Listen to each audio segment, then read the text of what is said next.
Hey everybody. Today we're going to walk our way through some applications of polynomials. Now, we've spent some time working through on what are polynomials, how to simplify polynomial expressions through collecting like terms or through multiplication. That what we're going to get into are just two examples, and I want to go through two measurement examples of how we can use polynomials to solve greater problems. So I want you to take a look at the diagram that I've given you on your screen right now. Don't even worry about the context, just look at the diagram. You'll notice that we have like a pool in the middle, and then this gray outline or border around the pool. Okay, now what I want you to do is I want you to go back and I want you to read the context.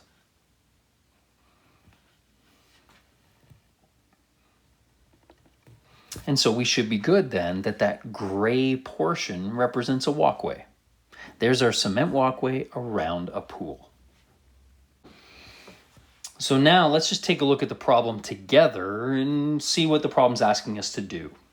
It says create an algebraic expression that represents the area of the shaded region, then fully simplify the expression. So I kind of have two jobs.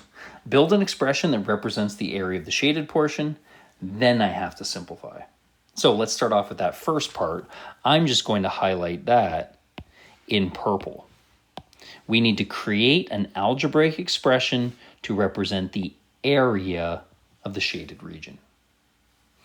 Okay, I want to walk through this together because there's some parts that I think you could stumble your way through. And then there's some specifics in this problem that I want to make sure we address at the very beginning, because I think some of our problem-solving strategies may actually get us into trouble in this one. Okay, let's start to walk through the problem together. Okay, if the question says create an algebraic expression to represent the area of the shaded region, then I see that shaded walkway around the outside, and I might view this as what we kind of call like our donut questions. That is, to find the area of the border, what I can do is find the area of the whole thing, that is, the pool and the walkway together. And then what I can do is I can find the area of the pool and I can subtract it out of the middle, and it leaves me with just the walkway. So maybe you can see why we kind of call them like donut questions. You take like the whole thing, pull out the hole in the middle. So for me to do that, what I would need to do then is come up with the dimensions on the very outside of the walkway. For me to calculate the area of a rectangle, I need length times width.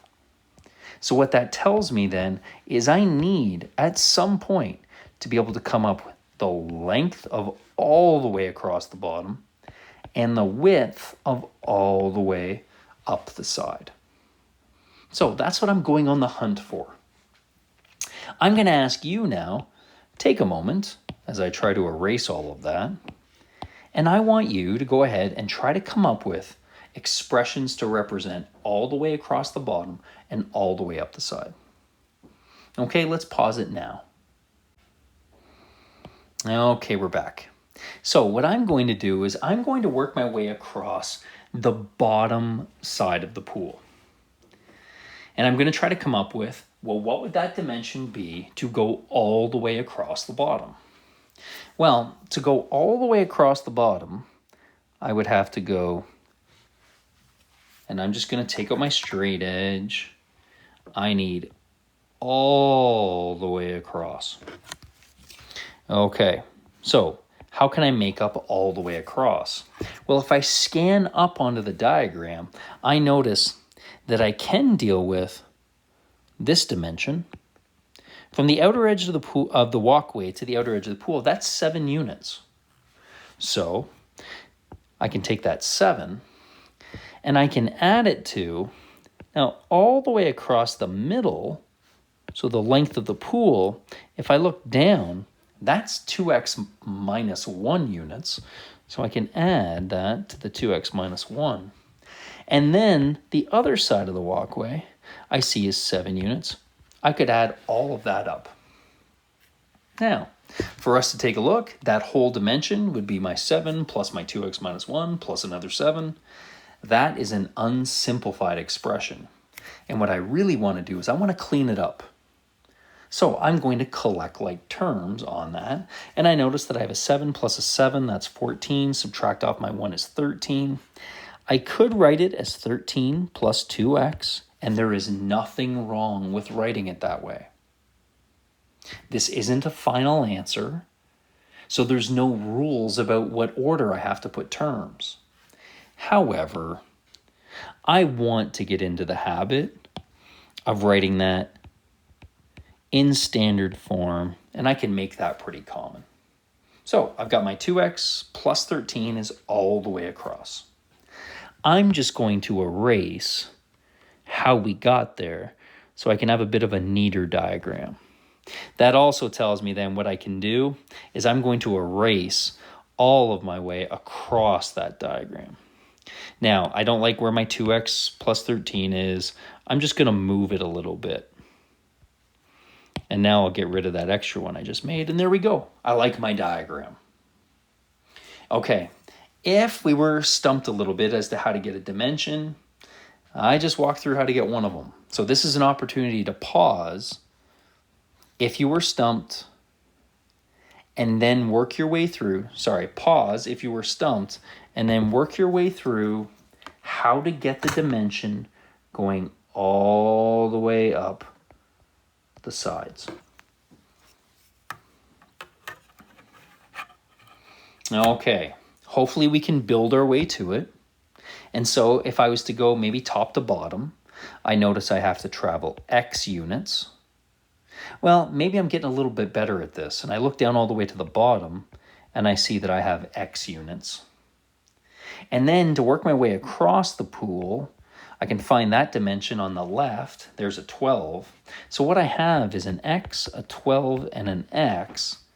And maybe I don't even have to write down x plus 12 plus x. I can already collect like terms and go straight to a 2x plus 12. Okay, there we go. And all I'm going to do is just clean back up my diagram. Okay, we got to that point, and here's where I want to take a moment and stop and just let you know that if you naturally view finding the area of a shaded region like a donut question, in this context, find the area of the whole thing, subtract out the middle, we may create a problem we don't have the means to solve. Now, all I'm going to do is I'm going to shrink this down a little bit just so that we can kind of have a little extra space to write.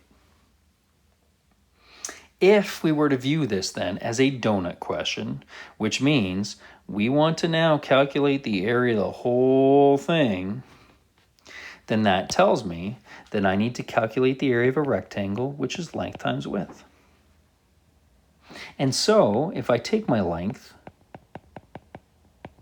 and I multiply that by my width, I'm hoping pretty quickly you can see you don't have the means to solve that or simplify that. And therefore, you don't have the means to solve this problem. Now, you might be saying to yourself, why did you give me a problem that we can't solve? And I need you to listen to my wording very carefully. I didn't give you a problem you can't solve. We can solve this problem with no issues. But if I chose to calculate the area of the greater rectangle, then we, in grade 9, do not have the means to deal with that purple expression we just created. What is the snag? Notice what you have is a binomial times a binomial. And we don't know how to do multiplication when we address two binomials. We should be good at being able to go through and deal with a monomial times a binomial. a monomial times a trinomial. Basically, a monomial times any polynomial. But a binomial times multiple terms times multiple terms, yeah, we don't have that as a skill yet. And so we may have built a problem that we can't solve. So before anybody goes, no, like, what do you, shouldn't it just be this? No. It's not that. Just before anybody thinks, oh, no, but that's what it should be. No, it's not. And the way you can tell is by picking x to be a value. For instance, sub in x equals 3, and then sub in x equals 3, and see if we get the same value. And you're going to come pretty quickly to go, oh my gosh, no, we don't. So we know that the red does not equal the purple. So before we then throw our hands up and we say, oh, then I have no means to solve it. No. Yes, we can. But we just might have to problem solve a little differently. That maybe we don't have the option to be able to go through and calculate the area of the whole thing because I have a binomial times a binomial. That's going to help you to stop trying to go through and do that when you find yourself in your practice or on an evaluation. If you get to a point where you have multiple terms times multiple terms, we got to pump the brakes. We have to. And we got to try another method. So I want to stop you right now, and I'm going to give you an opportunity to try to solve this problem. You know you can't get the area of the whole thing. So don't try. But instead, we got to try to come up with another way to calculate the area or find the area of the shaded region. Okay, give it a shot. Pause it now.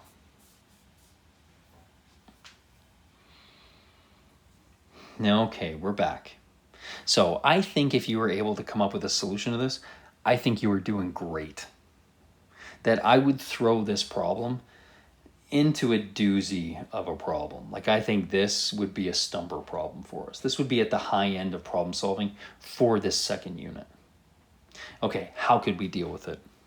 Well, I do notice that rather than just viewing that as a donut question, what I could do is I could try to break up my shaded region into regular shapes. And so maybe what I do is I take a look and I say, well, if I was to like lop off this side and box that side in, then that would be a rectangle. And I know how to calculate the areas of rectangles, and I know how to do it algebraically as long as I have a monomial times a polynomial. Well, if I was to calculate that, I know that the width of that box is 7, and I found its length. And as soon as I see that my width is 7, that's a monomial. I could calculate the area of that green box.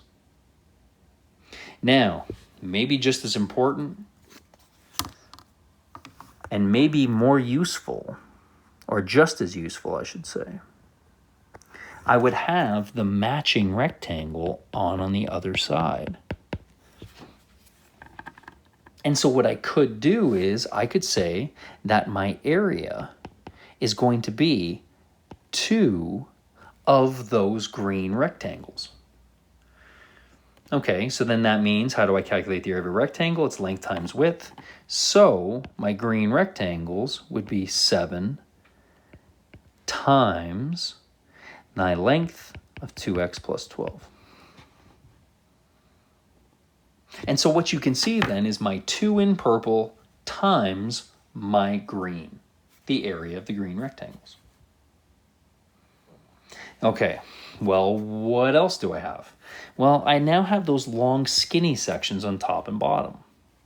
Well, if I was to work with those, then what I would have is I would have this blue rectangle that I can shade in here.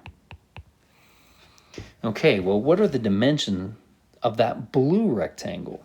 Well, I notice that it's a 2x minus 1 on the bottom, and I can see it's an x as its width.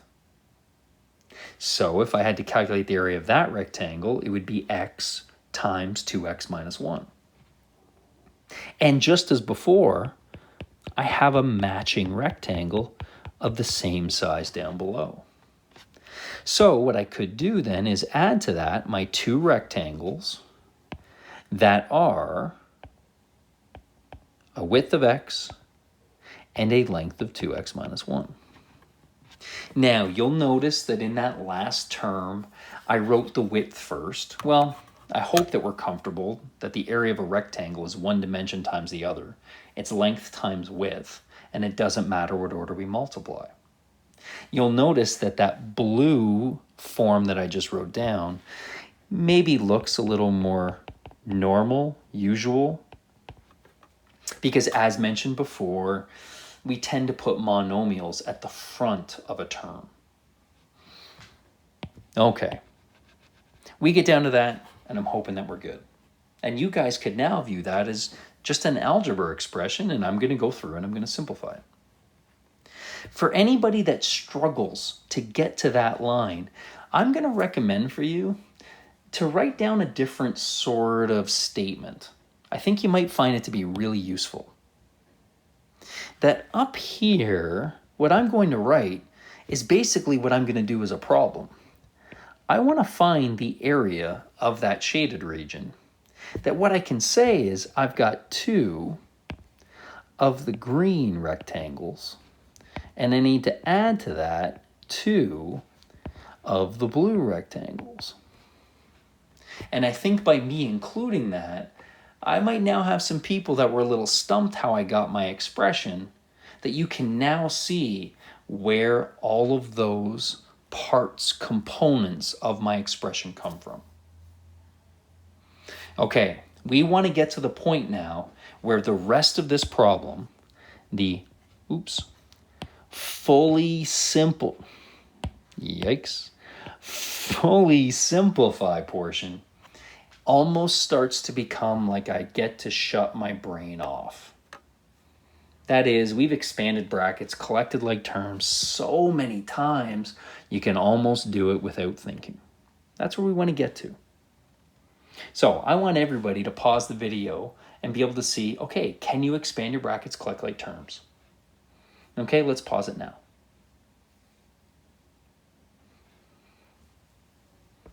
Okay, we're back.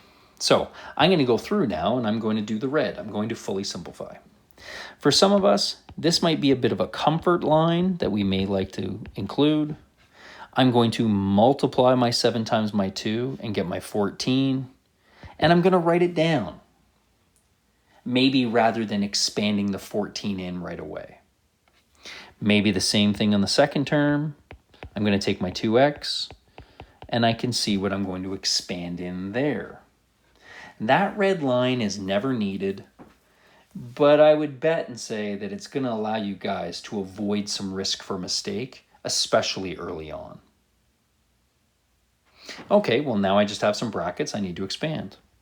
So I can multiply in my 14 and multiply in my 14. Okay, well now I got 14 times 12. Okay, I'm probably going to pump the brakes without using a calculator.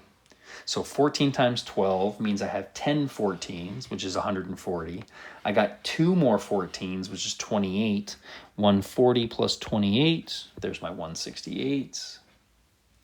I now go through and I can expand in my 2x. I have to be very careful. I'm also expanding in an x now. So my 2x times my 2x gives me my 4x squareds. And then my 2x times my -1, -2x. Okay, we're going to deal with a lot of these problems where now I'm running out of room on the bottom. So I'm going to draw an arrow. And now I can collect like terms and put my expression in proper form. In that case, what this means is I need to go through and I need to put it in descending order. So I go through then and I've got my 4x squared. I can now collect like terms in the middle. And I've got my good old 168 in the end. And there we go. So hopefully we were able to get down to that same thing, and we are good. Okay, you guys can see that we've got an element of problem solving involved, and then we've got an element that's just algebra skills. That's cranking out some basic theory. Okay, there is an example of an application problem that you guys will be expected to be able to work with. Don't be afraid to stop this video, go through, watch it again. Use a lot of what we've talked about in this one in practice. Okay, let's try another one.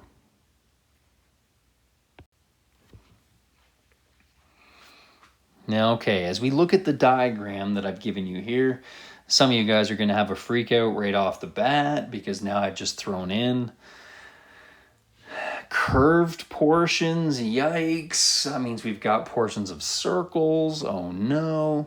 This might drive you guys a little bit more in your formulas. Okay? I just want to clarify a little bit of stuff on the diagram and make sure that we are good.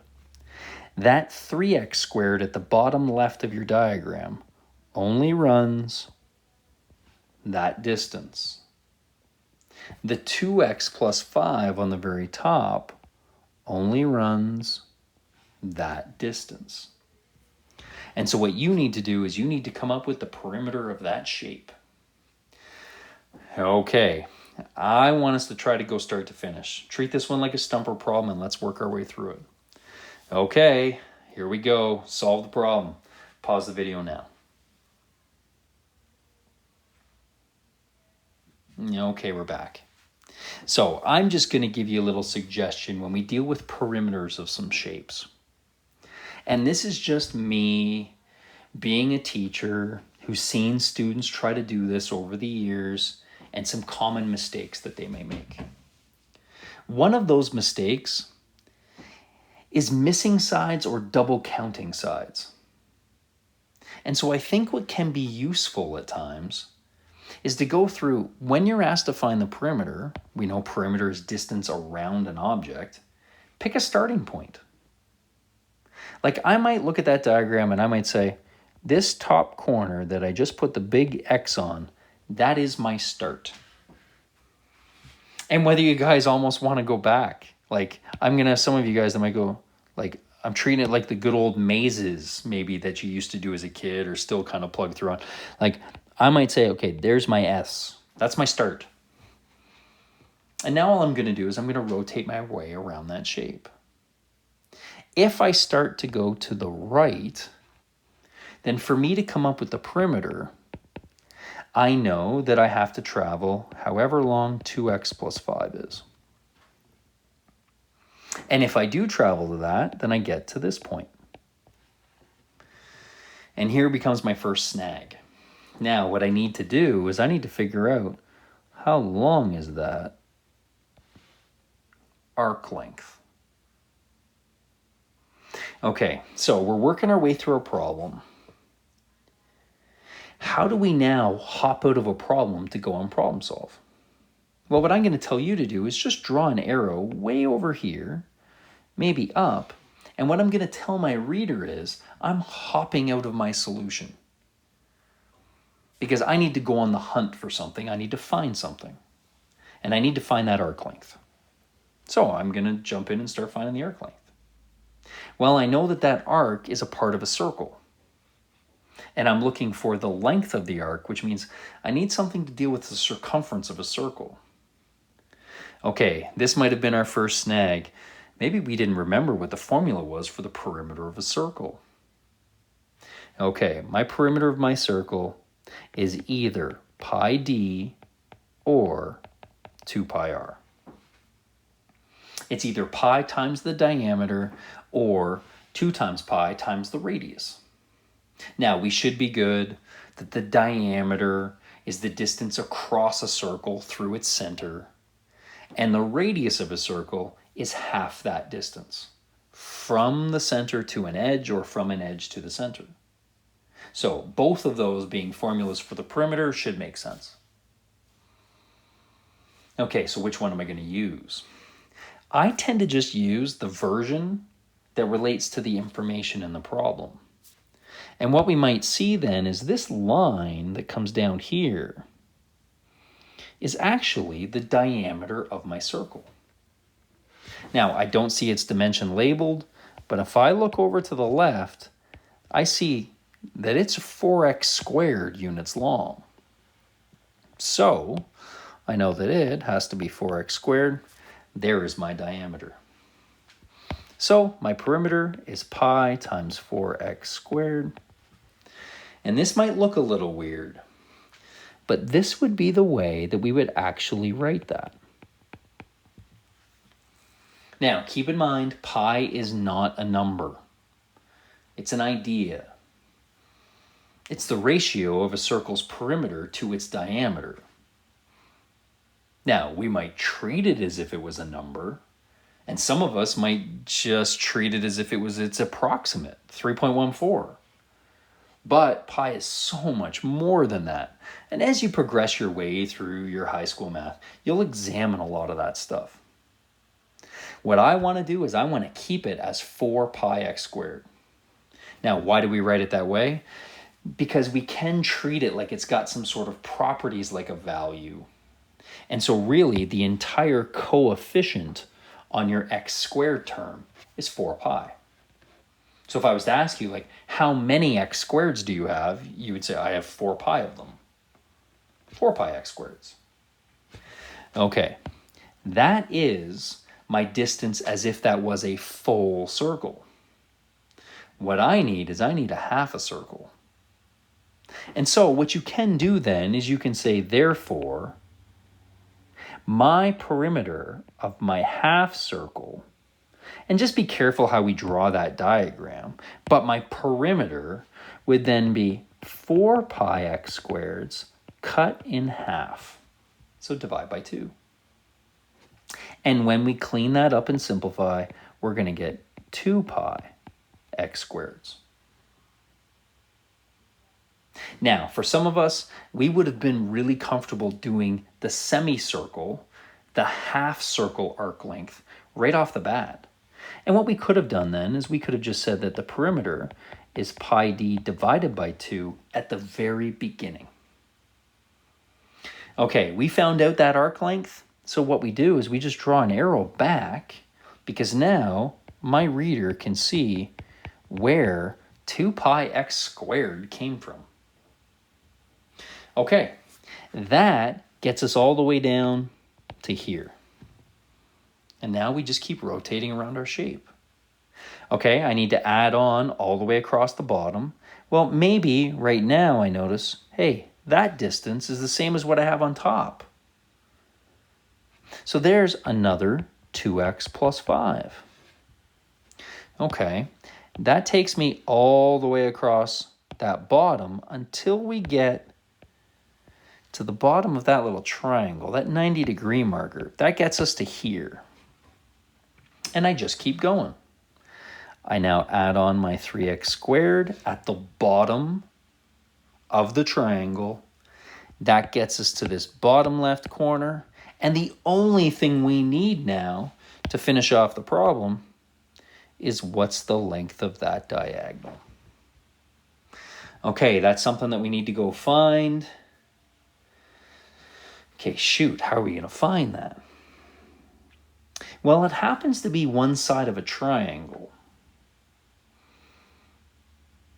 And more importantly, maybe, it happens to be one side of a right triangle. And you guys might remember from grade 8, hey, you know how to find sides of right triangles. We've got our good old Pythagorean theorem. So what do? We tell our reader that we're about to hop out of our solution again. So I'm going to now hop out of our solution. I'm going to do some rough work off on the side. I have my good old c squared equals a squared plus b squared version of my Pythagorean theorem.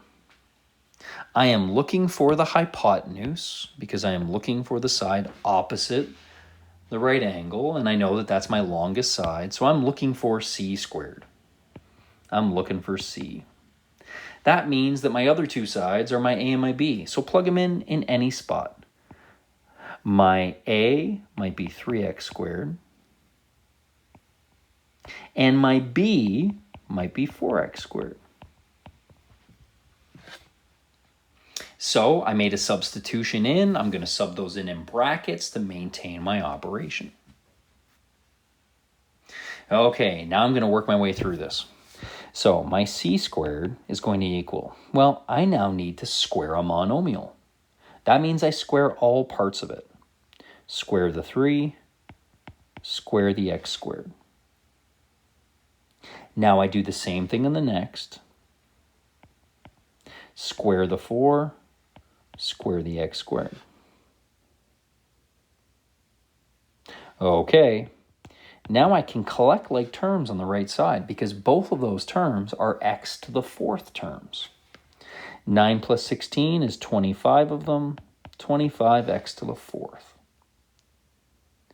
Okay, well, here's my problem though. I've got this like squared on my c. Okay, well, how do I get rid of a squared? Well, what's the opposite operation from a square? We have a square root. So I'm going to take the square root of 25x to the 4th. Okay, that means I have to take the square root of everything underneath that root sign. Well, what number times itself gives me 25? 5.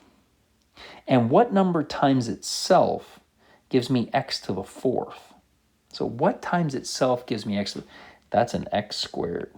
Because I know x squared times x squared is x to the 4th. Okay, yikes, this is a doozy problem. Now I know the length of that green slant on the left. I can come back to my solution, and I'm writing a little too big, so I got to sneak out some of these arrows. And I can now add in that green length. This is a doozy. Okay, to finish it off, now I got to add everything up. So I am scanning my way across, dealing with all my like terms. Okay, since I want to write this in descending order, I have to look for my largest powers of x. So I'm scanning my way across. I have an x squared term, I have another x squared term, and I have another x squared term. Those are my big x squared terms. Okay, so what would they be? Well, I have a 2 pi x squareds, and then I can put together my 3x squareds and my 5x squareds, so those would be 8x squareds. We'll talk about how we can play around with those first two terms in a moment. Now I look and I have a single x term here and a single x term here, so I can add those together. My 2x plus 2x is a 4x. And I now have my lowly constants. I have two constants, a 5 and a 5. There's my 10. I would be so happy if you were able to work your way down to that solution. Ecstatic. However, I do want to show you a way that we can actually clean that up a little more. Take a look at your first two terms and notice those are like terms. They're both x squared terms. So if I asked you, well, put them together. You may be tempted to take the pi and now use your pi button on a calculator or replace pi with 3.14 and go. And I'm going to tell you, don't. Now you're wrong. Because you're going to have to round. That really what we can do is we can recognize that 2 pi is the coefficient of the first x squared term, and 8, or the plus 8, is the coefficient of the second x squared term. That if we wanted to put them together, really what we have is a 2 pi plus 8, whatever that works out to be exactly, x squareds, plus the 4x plus the 10, and there is your final expression. Wow, things got ugly and they got ugly fast. I would probably say that I think this, along with the last question, are clearly your doozies for us in here. Okay, I want you guys to just kind of let those two problems like sink in a little bit. Don't be afraid to go back and try to work your way through them again in a couple days. I think that's great practice for us. Your job now, get really, really comfortable dealing with some perimeter and area problems addressing these applications. Okay, guys, best of luck.